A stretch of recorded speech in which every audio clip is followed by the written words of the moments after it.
السلام علیکم ورحمۃ اللہ وبرکاتہ۔ الحمدللہ رب العالمین والصلاة والسلام علی رسول اللہ، اما بعد۔ میں ہوں آصف اقبال، سول انجینئر۔ آپ اس وقت سن رہے ہیں ہمارے چینل شم رسالت کی جانب سے مختصر سیرت النبی صلی اللہ علیہ وآلہ وسلم کی ایپیسوڈ نمبر 32، قسط نمبر 32، غزوہ بنو سلیم۔ حضرت صلی اللہ علیہ وسلم شوال کے شروع میں ایک قول میں بدر کے 7 دن بعد اور ایک قول میں نصف محرم 3 ہجری میں بنو سلیم کے مقابلہ میں نکلے۔ کرکرا اور قدر نامی تالاب پر پہنچے۔ کرکرا دراصل ہموار زمین اور قدر خاکستری رنگ کے ایک پرندے کو کہتے ہیں۔ آپ صلی اللہ علیہ وسلم وہاں 3 یا 10 دن ٹھہرے، لیکن لڑائی کی نوبت نہیں آئی۔ اس غزوہ پر آپ صلی اللہ علیہ وسلم مدینہ منورہ سے 15 دن غائب رہے اور مدینہ میں سبا بن عرفتہ غفاری رضی اللہ تعالیٰ عنہ اور ایک قول کے مطابق ابن ام مکتوم رضی اللہ تعالیٰ عنہ کو نائب مقرر کیا تھا۔ اس جنگ میں آپ صلی اللہ علیہ وسلم کے جھنڈا بردار علی رضی اللہ تعالیٰ عنہ تھے۔ بعض کہتے ہیں کہ آپ صلی اللہ علیہ وسلم نے ان کے 500 سے زائد اونٹوں اور یسار نامی ایک غلام پر قبضہ کیا، جس کو بعد میں آزاد کر دیا اور بغیر لڑائی کے واپس تشریف لے آئے۔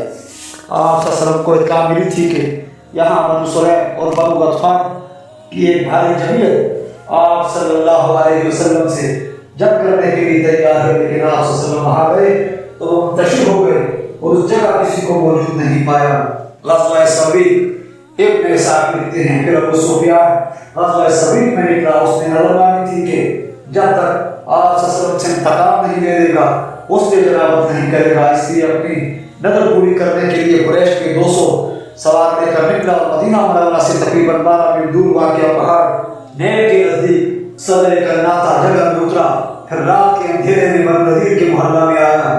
حی بن اخطب کا دروازہ کھٹکھٹایا، مگر وہ ڈر گیا اور دروازہ کھولنے سے انکار کر دیا۔ وہاں سے سلام بن مشکم کے پاس آیا۔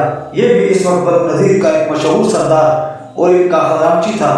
اس نے اس کو اندر بلایا، اس کی مہمانی کی اور اس کو کھلایا پلایا، نیز مسلمانوں کی صورتحال سے مطلع کیا۔ پھر پچھلی رات اپنے ساتھیوں کے پاس آیا اور قریش کے چند سواروں کو مدینہ منورہ بھیجا، جنہوں نے مدینہ کی ایک جانب کھجوروں کا ایک باغ جلا دیا۔ انصار کے ایک آدمی اور ان کے ایک خلیل کو جو وہاں کھیتی باڑی کا کام کرتے تھے قتل کر دیا اور واپس چلے گئے۔ حضرت صلی اللہ علیہ وسلم کو اطلاع ملی تو آپ صلی اللہ علیہ وسلم نے ان کے طاقوں میں کرکرا اور قدر تک پہنچے۔ وہاں جا کر معلوم ہوا کہ ابو سفیان اس کے ساتھی بھاگ گئے ہیں اور بوجھ ہلکا کرنے کے لیے جاتے ہوئے بہت سے ستو اور دوسرا سامان پھینک گئے ہیں۔ یہ سامان مسلمانوں کے کام آیا، اسی وجہ سے اس غزوہ کا نام غزوہ صبیق ستو مشہور ہوا۔ جب مشہور ہوا، آپ صلی اللہ علیہ وسلم لڑائی کے بغیر واقعی واپس تشریف لے آئے تو صحابہ رضی اللہ تعالیٰ نے پوچھا، یا رسول اللہ صلی اللہ علیہ وسلم جنگ تو ہوئی نہیں، کیا ہمیں جنگ کا ثواب ملے گا؟ آپ صلی اللہ علیہ وسلم نے فرمایا، ہاں ضرور ملے گا۔ اسی سال ماہ ذی الحج میں آپ صلی اللہ علیہ وسلم نے نماز عید پڑھی اور مسلمانوں کو قربانی کرنے کا حکم دیا۔ اسی سال حضرت عثمان رضی اللہ تعالیٰ بن مظعون کا انتقال ہوا اور اسی سال حضرت علی رضی اللہ تعالیٰ کا حضرت فاطمہ رضی اللہ تعالیٰ کے ساتھ نکاح ہوا اور 7.5 مہینے بعد رخصتی عمل میں آئی۔ اس وقت حضرت فاطمہ رضی اللہ تعالیٰ کی عمر 15 سال 5 مہینے اور نبی رضی اللہ تعالیٰ کی عمر تقریباً 21 سال اور 5 ماہ تھی۔ حضرت علی رضی اللہ تعالیٰ نے جب تک حضرت فاطمہ رضی اللہ تعالیٰ زندہ رہی دوسری شادی نہیں کی۔ غزوہ غطفان اس کا تلفظ حمزہ اور میم کی فتح کے ساتھ ہے۔ امام حاکم رحمۃ اللہ نے اس کا نام غزوہ عمار بتایا ہے۔ یہ غزوہ نجد کی جانب ہجرت کے 25 ماہ بعد ربیع الاول کی 12 تاریخ کو پیش آیا۔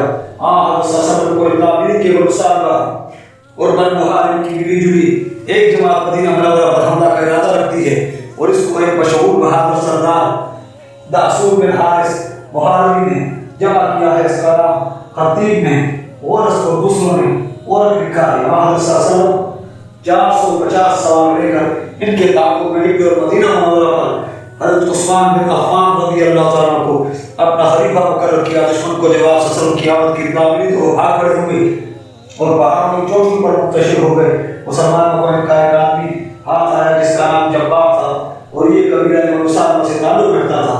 اس کو حضرت صلی اللہ علیہ وسلم کے سامنے پیش کیا گیا۔ آپ صلی اللہ علیہ وسلم نے اس کو اسلام کی دعوت دی تو وہ اسلام لے آیا اور آپ صلی اللہ علیہ وسلم نے اس کو بلال رضی اللہ تعالیٰ کے حوالے کر دیا۔ اس وقت بارش ہوئی تھی۔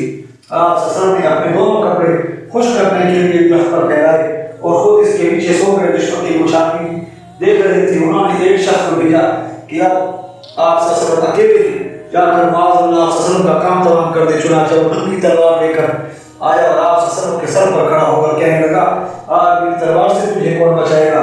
آپ صلی اللہ علیہ وسلم نے فرمایا اللہ تعالیٰ بچائے گا. جبرائیل علیہ السلام نے اس کے سینہ پر ہاتھ مارا, اس کے ہاتھ سے تلوار گر گئی جو آپ صلی اللہ علیہ وسلم نے پکڑ لی اور فرمایا اب تجھے میرے وہاں سے کون بچائے گا؟ بولا کوئی نہیں, اور میں شہادت دیتا ہوں کہ اللہ تعالیٰ کے بغیر کوئی عبادت کے لائق نہیں اور آپ اللہ کے رسول ہیں. پھر وہ شخص اپنی قوم میں آیا اور ان کو اسلام کی طرف دعوت دی. اس کے مطابق اللہ تعالیٰ نے یہ آیت نازل فرمائی یا ایھا الذین آمنوا اذکروا یا ایھا الذین آمنوا اذکروا نعمت اللہ علیکم اذ ہم قوما ان یبسطوا الیکم ایدیہم وکفوا ایدیہم عنکم. سورہ المائدہ. اے اہل ایمان, اللہ تعالیٰ کی اس نعمت کو یاد کرو جب ایک قوم نے تم پر ہاتھ اٹھانا چاہا لیکن اللہ تعالیٰ نے ان کے ہاتھ کو تم سے روک دیا. بعض کہتے ہیں یہ واقعہ جنگ ذات الرقاع میں پیش آیا تھا. پھر آپ صلی اللہ علیہ وسلم بغیر جنگ کے واپس تشریف لے آئے. اس جنگ میں آپ صلی اللہ علیہ وسلم 11 دن مدینہ منورہ سے باہر رہے. غزوہ نجران, اس کا نام غزوہ بنو سلیم سے غزوہ بنو سلیم ہے اور مشہور قصبہ برہ کی جانب واقع ہوا.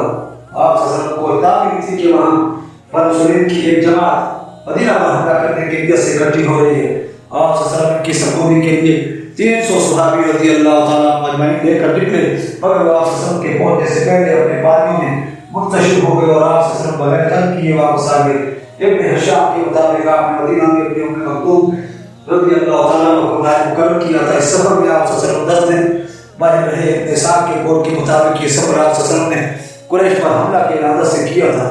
سریہ زید بن حارثہ رضی اللہ تعالیٰ کو آپ صلی اللہ علیہ وسلم نے زید بن حارثہ کو ایک لشکر دے کر قضا کے مقام کی طرف بھیجا. یہ لفظ کاف کی زبر اور را کی جزم کے ساتھ ہے اور بعض کہتے ہیں کہ فاور ایکسو کے ساتھ ہے. یہ نجد کے بانیوں میں سے ایک بانی کا نام ہے. ابن اسحاق لکھتے ہیں جب جنگ بدر کے بعد شام جانے کے لیے قریش کو یہ راستہ پورا معلوم ہوا تو انہوں نے اس کے بدلے عراق کا راستہ اختیار کے لیے کام ابو سفیان لے کر جا رہا تھا. ان کے پاس بڑا سرمایہ تھا اور چاندی سونے سے لدا ہوا تھا. کردا نامی پانی پر زہر کی ان سے گڑ بڑی ہوئی. آدمی تو یہاں بچا کر بھاگ گئے مگر قافلہ اور زہر رضی اللہ نے قبضہ کر لیا اور مدینہ کی طرف مراجد کی. ابن سعد کہتے ہیں کہ آپ صلی اللہ علیہ وسلم نے زید کو ہجرت سے 18 مہینے بعد قریش کے قافلہ پر حملہ کرنے کے لیے 100 سوار دے کر بھیجا. اس قافلہ میں دوسرے آدمیوں کے علاوہ صفوان بن امیہ اور حرطیب بن عبد العزیٰ بھی تھے اور وہ مال اور چاندی کے برتن لے کر جا رہے تھے. یہ پورا قافلہ مسلمانوں کے ہاتھ لگا جسے لا کر رسول اللہ صلی اللہ علیہ وسلم کی خدمت میں پیش کیا. اس سے آپ صلی اللہ علیہ وسلم نے خوف نکالا جس کی قیمت 20,000 درہم تھی. غزوہ بنو کینب کا یہود مدینہ کا ایک قبیلہ ہے. یہ لوگ جنگجو اور بڑے بہادر تھے. ابن سعد کے قول کے مطابق یہ غزوہ ہجرت سے 20 ماہ بعد 15 شعبان کو پیش آیا. انہوں نے سب سے پہلے چکنی کی تھی. ابن سعد کہتے ہیں کہ رسول اللہ صلی اللہ علیہ وسلم نے ان کو بنو کینب کی مشہور منڈی میں جمع کیا اور کہا یہود کی جماعت اسلام قبول کر لو, اللہ تعالیٰ کی غضب سے ڈرو. ایسا نہ ہو کہ تم پر بھی وہ عذاب اترے جو بدر کے مقام میں قریش پر نازل ہوا. انہوں نے کہا محمد صلی اللہ علیہ وسلم ہمیں اپنی قوم کی طرح نہ سمجھنا جو لڑنا نہیں جانتے تھے اور تمہیں ان کو شکست دینے کا موقع مل گیا. اس دھوکے میں نہ رہنا. ہمارے ساتھ تمہارا مقابلہ ہوا تو تمہیں معلوم ہو جائے گا کہ ہم جنگ کے کیسے دھنی ہیں. ابن عباس رضی اللہ تعالیٰ کہتے ہیں کہ سورہ آل عمران کی آیت ان کے مطابق اتری ہیں. سورہ آل عمران آیت نمبر 12 اور 13. اے نبی صلی اللہ علیہ وسلم ان کافروں کو کہہ دیجیے کہ مستقبل قریب میں تم شکست کھاؤ گے اور جہنم میں اکٹھے کیے جاؤ گے. جو بہت برا نشانہ ہے. تمہیں 2 جماعتوں سے عبرت پکڑنی چاہیے جو بدر کے مقام میں ایک دوسرے سے لڑی. ایک جماعت اللہ کے راستہ میں لڑتی تھی اور دوسری کافر تھی. مخالف فریق کو اپنے سے 2 گنا دیتی تھی. واقعہ یہ ہوا کہ ایک عورت یہودی سنار کے پاس آئی. اس نے اس کو منہ سے پردہ ہٹانے کو کہا مگر اس نے انکار کر دیا. اس پر اس نے کسی طرح اس کا کپڑا اس کی کمر پر باندھ دیا. جب وہ اٹھ کر جانے لگی تو پیچھے سے بنانا ہو گئی. وہ اپنی بے حرمتی سے چلانے لگی اور یہودی یہ تماشا دیکھ کر ہنسنے لگے. ایک مسلمان نے غیرت میں آ کر یہودی کو قتل کر دیا. یہ دیکھ کر یہودیوں نے اس پر حملہ کر دیا اور اس کو بہت ہی حالات دیا. اس کے بعد مسلمانوں اور یہودیوں کے درمیان فتنہ و فساد شروع ہو گیا. رسول اکرم صلی اللہ علیہ وسلم نے مدینہ پر ابو لبابہ رضی اللہ تعالیٰ عنہ عبد المنظر کو مقرر کیا اور خود ایک عظیم لشکر کے ساتھ ان کا سخت ترین محاصرہ کر لیا جو 15 دن ذوالقعدہ کا چاند چڑھنے تک جاری رہا. آپ صلی اللہ علیہ وسلم کا سفید رنگ کا جھنڈا حمزہ بن عبد المطلب کے ہاتھ میں تھا. اللہ تعالیٰ نے یہود کے دلوں میں روک ڈال دی اور رسول اکرم صلی اللہ علیہ وسلم کے حکم پر اتر پڑے کہ آپ صلی اللہ علیہ وسلم ان کے مال لے لیں اور عورتیں اور بچے چھوڑ دیں. آپ صلی اللہ علیہ وسلم نے منظر بن کردامہ کو ان کی مشقیں باندھنے کا حکم دیا مگر عبداللہ بن ابی آڑے آیا اور اس نے یہود کے بارے میں آپ حضرت صلی اللہ علیہ وسلم سے بڑا اصرار کیا. چنانچہ آپ صلی اللہ علیہ وسلم نے فرمایا ان کو چھوڑ دو, اللہ تعالیٰ ان پر اور ان کے ساتھ اس پر بھی لعنت کرے. آپ صلی اللہ علیہ وسلم نے قتل سے ان کو معافی دے دی اور حکم دیا کہ ان کو جلا وطن کر دیا جائے. چنانچہ ان کی جلاوطنی کا پورا کام حضرت عبادہ بن صامت رضی اللہ عنہ کی زیر نگرانی انجام پایا اور وہ شام کے ملک میں اللہ میں جا کر آباد ہوئے. ان کے جانے کے بعد ان کی جائیداد اور مال و اسباب مسلمانوں میں تقسیم ہو گیا.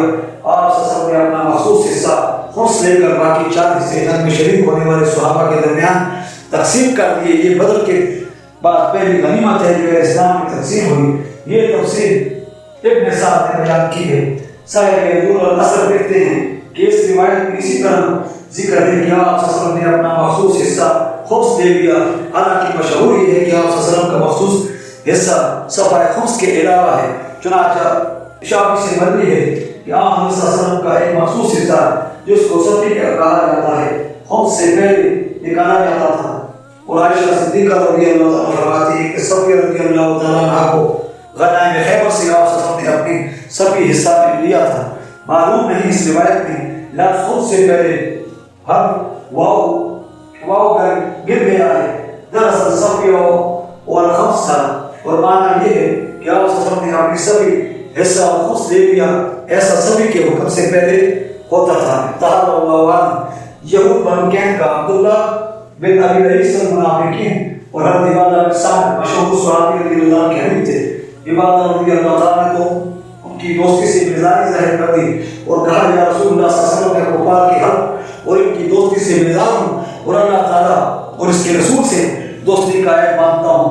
ان کے اور عبداللہ بن ابی کے بارے میں یہ آیت اتری یا ایھا الذین آمنوا لا تتخذوا اليهود والنصارى اولیاء بعضهم اولیاء بعض الى قوله فإن حزب الله هم الغالبون. بنو کین کا کہ 300 آپ کی زیرہ پوش اور 400 بلا زرع تھے. یہ صنعت اور تجارت پیشہ لوگ تھے. زمینوں اور باغوں کے مالک نہیں تھے. سریہ کعب بن اشرف ابن سعد کے بیان کے مطابق یہ واقعہ حضرت صلی اللہ علیہ وسلم کی ہجرت کے 25 ماہ بعد 14 ربیع الاول کو پیش آیا. ابن سعد کہتے ہیں کہ کعب بن اشرف کا واقعہ یہ ہے کہ جب بدر میں کافروں کو شکست ہوئی ان کے 70 آدمی میدان جنگ میں مارے گئے اور 70 آدمی گرفتار ہو گئے اور زید بن حارثہ رضی اللہ تعالیٰ مدینہ کے مغربی دیہات میں اور عبداللہ بن رواحہ رضی اللہ تعالیٰ مدینہ کے مشرقی دیہات میں فتح کی خوشخبری سنائی تو کعب بن اشرف کہنے لگا کہ اصل میں بنو تیم کی ایک ذیل شاہ بنو مرحام کا آدمی تھا. اس کی والدہ بنو نذیر سے تھی, اس لیے اس نے یہودی مذہب اختیار کیا. کیا یہ سچی بات ہے؟ کیا محمد صلی اللہ علیہ وسلم نے ان لوگوں کو جن کے نام یہ لے رہے ہیں سب کو قتل کر دیا ہے؟ یہ تو عرب کے سردار لوگوں کے بادشاہ تھے. بخدا اگر محمد صلی اللہ علیہ وسلم نے ان کو قتل کر دیا ہے تو پھر جینے سے مرنا بہتر ہے. جب اس اللہ کے دشمن کو اس خبر کی صداقت کا یقین ہو گیا تو مکہ میں آئے اور عتبہ بن ابی عتبہ سامنے کے گھر اترا. مقبولی نے بدر پر رویا. ان کے مرثیے میں اشعار پڑھے اور مسلمانوں کے خلاف مکہ کو خوب مشتعل کیا. پھر واپس آ کے مسلمانوں عورتوں کے مطابق اس کی اشعار کے اپنا اشعار بنا لیا اور جو رسول اکرم صلی اللہ علیہ وسلم و صحابہ اکرام رضی اللہ عنہ کی اذیت کا سبب بنا. ابن عائض عروہ سے روایت کرتے ہیں پھر اللہ کے دشمن رسول اکرم صلی اللہ علیہ وسلم مسلمانوں کی ہجو ہوئی اور ان کے دشمنوں کی مدد سرائی میں پورا ظلم لگایا اور کفار کو اسلام کے خلاف خوب بھڑکایا. اسی پر بس نہیں کی بلکہ مدینہ سے نکل کر مکہ پہنچا اور قریش سے مسلمانوں سے لڑائی کے لیے مدد طلب کی. اس وقت ابو سفیان اور دوسرے مشرکوں نے اس سے پوچھا تمہارے نزدیک ہمارا دین زیادہ اچھا ہے یا محمد صلی اللہ علیہ وسلم اور اس کے ساتھیوں کا؟ ان دونوں دینوں میں سے کون سا دین قرب الحق ہے؟ کہنے لگا تم راہ ثواب پر ہو اور ان سے زیادہ ہدایت یافتہ ہو۔ اس وقت رسول اکرم صلی اللہ علیہ وسلم نے فرمایا کعب بن اشرف نے ہماری دشمنی کا کھل کر مظاہرہ کیا ہے اور ہماری ہجوں میں کوئی کسر اٹھا نہیں رکھی۔ اللہ تعالیٰ نے مجھے بتایا ہے کہ اس نے مکہ مکرمہ پہنچ کر قریش کو ہمارے خلاف ابھارا ہے، پھر مدینہ منورہ واپس آ کر اپنے خبر سے باطن کے اظہار کے علاوہ قریش کی آمد کا انتظار کر رہا ہے کہ ان کے ساتھ مل کر لڑائی کی آگ مشتعل کر دے۔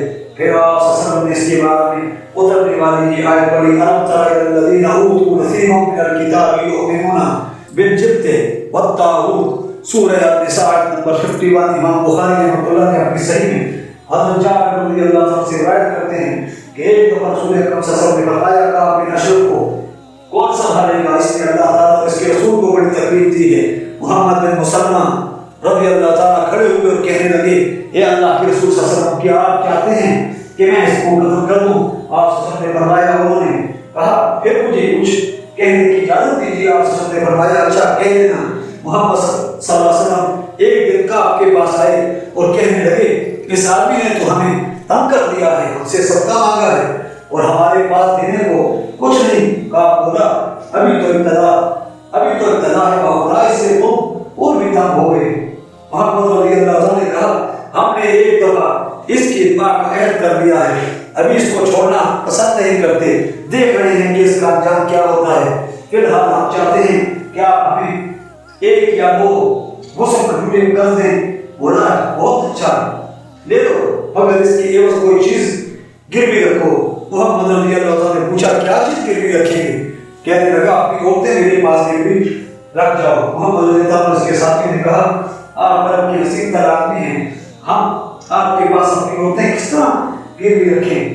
بولا میں اپنے لڑکے ہی گروی رکھ دو۔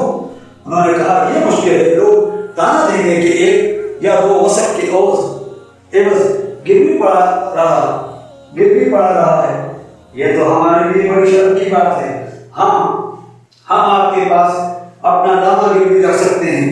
سفیان کہتے ہیں لاما سے مراد ہتھیار ہے۔ اس نے کہا چلو یہی سے۔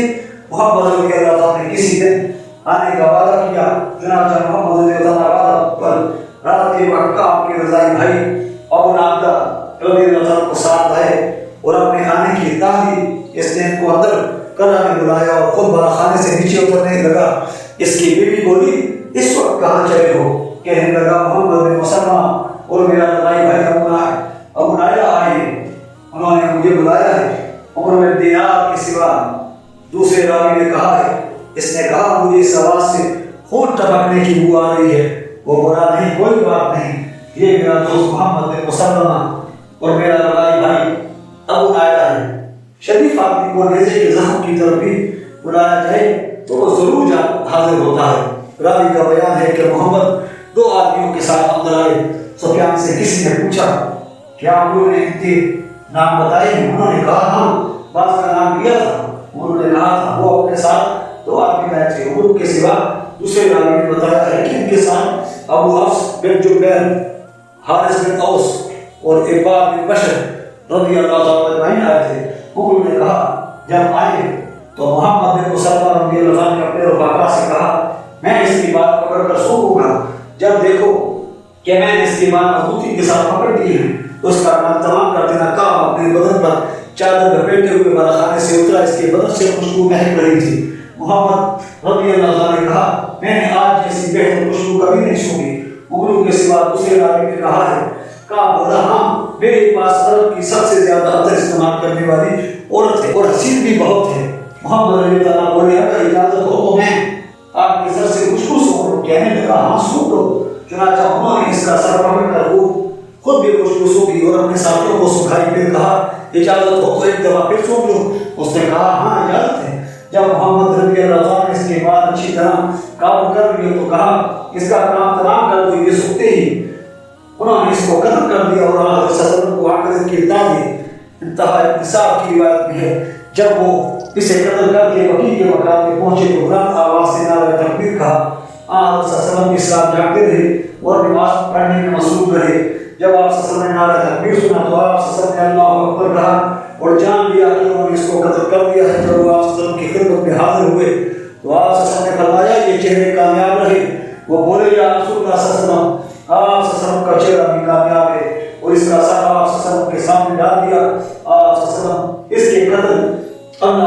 قدر اللہ تعالیٰ کا شکر بجا رہے۔ اس حادثہ میں حارث رضی اللہ تعالیٰ نے اوس کو تلوار کی دھار لگی جس سے وہ زخمی اور خون بہنے لگا۔ آپ وسلم نے ان کے زخم پر اپنا ہاتھ لگایا یا جس سے خون رک گیا اور تکلیف جاتی رہی۔ ابن اسحاق نے اپنی روایت میں یہ الفاظ زیادہ بیان کیے ہیں۔ اس واقعہ کے بعد یہودی ہم سے ڈرنے لگے۔ خدا کی قسم مدینہ کا ہر یہودی خوف زدہ ہو اور اپنے قدر سے ڈرنے لگا۔ ادھر رسول اکرم صلی اللہ علیہ وسلم نے حکم دے دیا کہ جس یہودی کو پاؤ اس کو قتل کر دو۔ یہ سن کر ماہی صاحب مسعود رضی اللہ تعالیٰ نے ایک مشہور یہودی تاجر ابن سبیتا کو جو ان کے ہاں اکثر آتا اور ان سے خرید و فروخت کرتا تھا قتل کر دیا۔ اس وقت ماہی صاحب کا بڑا بھائی اور عیسیٰ ابھی مسلمان نہیں ہوا تھا، وہ مولوی صاحب کو ملامت کرنے لگا، اے اللہ کے دشمن تم نے اس کو قتل کر دیا، بخدا تیرے پیٹ کی اکثر چربی اس کا مار کھانے سے پیدا ہوئی ہے۔ مولوی صاحب نے جواب دیا، خدا کی قسم اس کا قتل کرنے کا حکم مجھے اس شخص نے دیا ہے کہ اگر وہ مجھے تیرے قتل کا حکم دیتے تو میں تیری گردن بھی اڑا دیتا کہ دھمکی مولوی صاحب رضی اللہ تعالیٰ کے اسلام کا سبب بنی۔ اس نے کہا، خدا کی قسم کھا کر کہتے ہو اگر محمد صلی اللہ علیہ وسلم تجھے میرے قتل کا حکم دیتے تو تو مجھے بھی قتل کر دیتا۔ انہوں نے کہا، ہاں میں خدا کی قسم کھا کر کہتا ہوں۔ مولوی صاحب نے کہا، یہ دین جس نے تم میں یہ جذبہ پیدا کر دیا ہے عجیب دین ہے۔ پھر وہ کا خاموشی اسلام ہو گیا۔ اس کے ساتھ یہ معلومات کی ایپیسوڈ اختتام پذیر ہوتی ہے۔ ملتے ہیں انشاءاللہ نیکسٹ ایپیسوڈ میں۔ آپ ہمارے چینل کو سبسکرائب کیجیے، ویڈیو کو لائک کیجیے اور کمنٹس میں اپنے قیمتی آراء سے آگاہ کیجیے۔